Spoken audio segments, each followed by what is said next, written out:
Hey guys, welcome back. So last night I was on the phone with Grandpa Jack, Dusty's dad, and he was telling me that starting tomorrow night, and I think for like 3 or 4 days, we're supposed to have like a hard freeze. Now my tomato plants that are behind me, they're not, they're still green. I know that we had planted late, and I know I can still use my tomatoes, and so I'm going to show you guys a trick that I'm going to do, how to pick my tomatoes where they're green, and then do like a layering technique, like with newspaper and that I've done for a while now. Okay, so I've got my lovely assistant with me, Shaylin. So what we're gonna do, Shaylin, is we're gonna go through the tomatoes. Yeah. Pick all the tomatoes that are green, and then what we've got right here is we've got our newspaper and a bin that we're gonna just put like. So do you want to put some newspaper down? Yeah. In this, and then we'll get the tomatoes, and we're gonna do like a layering. So we'll put newspaper down, tomatoes, newspaper, tomatoes. So I'll show you guys what we're gonna do.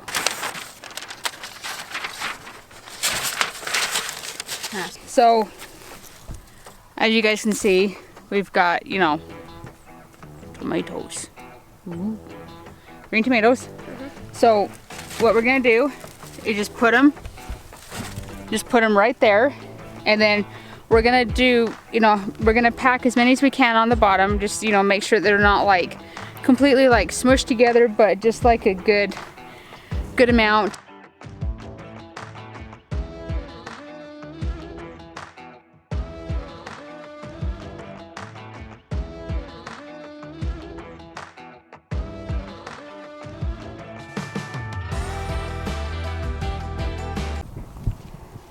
Okay, so we've got all these tomatoes. We've gone through this area, and we're starting over there. I'm putting another layer of newspaper down. Sure. Put another layer down for tomatoes, and we'll get some more going. So just right on top.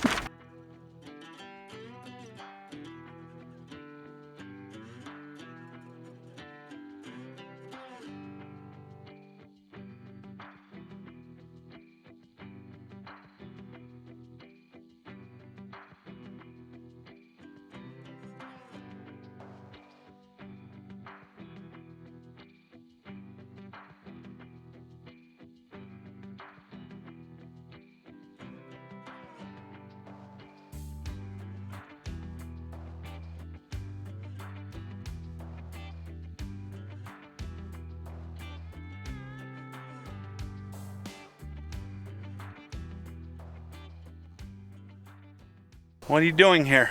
I am picking tomatoes. I thought I'd come vlog bomb you.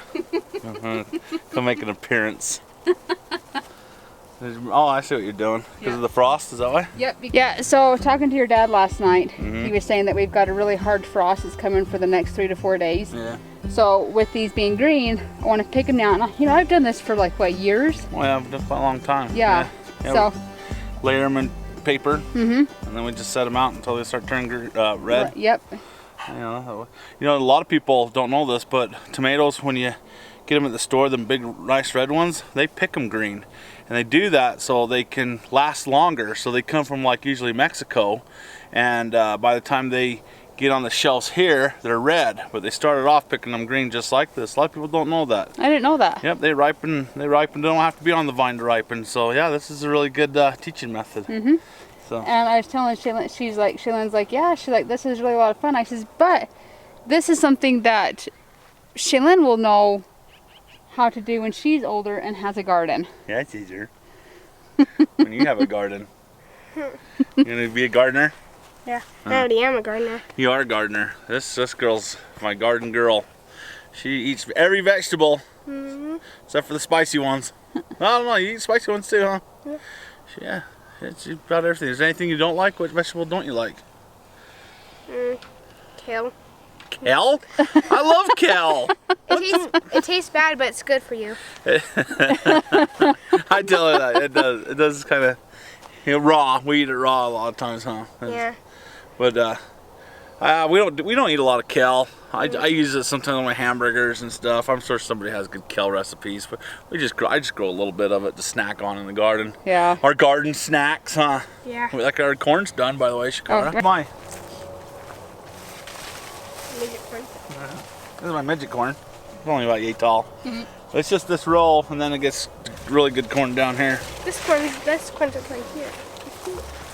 So I planted these corns also different times, so they'll be done in different times. So let's rip this guy off right here and take a gander at it. Oh my goodness! Look at that. Oh wow. Wow. See that? Yeah, we're having dinner tonight. Pretty. Yeah. That's gonna be dinner tonight, huh? Some corn. And we've harvested cows, we've butchered cows, so we'll have some steak and corn and Squash we picked. squash. Did you tell them about the pumpkins? No, I'm waiting for you. Holy shnikes, that's bad. So I made a major mistake, guys. So I didn't even think about this. I should have known better because I've made this mistake with peppers. One time I had you get cross-pollinated, okay? So bees will pollinate one flower and they'll fly on another flower, and that makes and that's kind of like how they make babies, is the pollination. But if you get it pollinated from a different plant, like if you have jalapenos and bell peppers are supposed to be cold, not hot, spicy, but if you plant them together, well then you get sometimes you get a extremely hot bell pepper and a jalapeno that tastes like a bell pepper. That's not hot at all. So, well, I made a mistake, not with peppers, but with pumpkins. And I planted my crookneck squash too close to my pumpkins. So here's my beautiful crookneck squash. It's doing such a good job in producing tons and tons, and so many flowers that the bees will pollinate this and then just buzz on over here and to my pumpkin patch. Look, they're touching. They're literally touching. And so let me show you the pumpkin. Pumpkins. I don't know if you guys can see this. We'll try to get a zoom in here, but look at this. What's wrong with this pumpkin, guys? See this pumpkin right here? The problem is they're supposed to be green right now, and then in the fall they turn orange. So the pumpkins should be starting to turn orange. And this is the same color as a crookneck squash.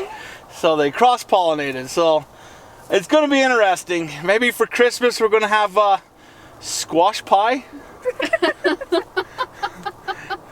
Maybe we'll make some squash spices and have squash coffee. Pumpkin spice coffee is what I was thinking. Yeah, with squash. With squash spiced. I don't know. It's going to be interesting. So, yeah. So what I should have done is not plant the squash so close. This is just they're still edible. They'll still be able to eat it, and kids can still carve something out of it, and we'll make it work. This is fun. Everybody makes mistakes, and don't be ashamed of your mistakes, because there's always next year to grow. Sorry to bomb your bomb. I was going to do a video myself. I see the camera on and get excited because I love YouTubing. All right, Mama Dean, you got this vlog? I do. All right, I'm gonna go on a 4-wheeler ride. I decided to go. I'm gonna go down by the river. Okay. So, all right, guys, it's nice to jump in and say hi real quick, and I'll turn you back to Mama Dean. Okay. Thanks. See ya. Bye. Bye. I'm going 4-wheeler riding. Sweet. Okay, so really quick, guys, even though that these are like little, they will still ripen up, and you can still use them to for any bottling that you want to do. So even though they're little, don't just override them. You can still use them. This is Operation Save the Bat. Come here, don't let the dog step on it. So we found this bat laying right here. And it's still alive. And I don't know why it's laying right there. See it? So I'm gonna try to save it. I've never touched a bat before. Well, I'm gonna touch a bat. There we go.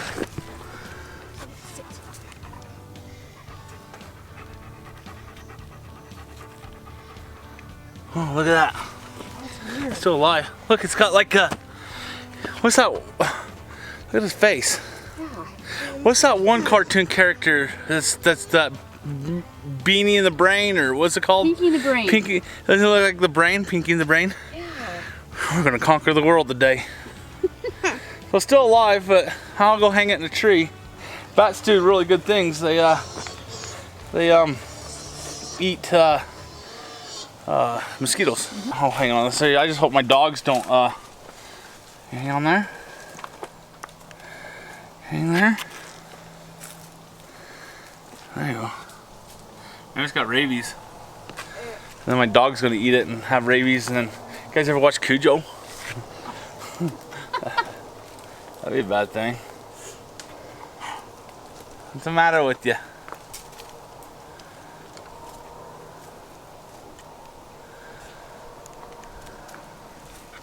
It's like a flying rat. Okay, so we've got, right here, we've got 3 layers of tomatoes, which is very nice. And this is, you know, container is pretty heavy. So, like I said, like me and Dusty were saying, I've done this technique for years. I do have some of my tomato plants that still do have some flowers on them, so they are still going to hopefully produce.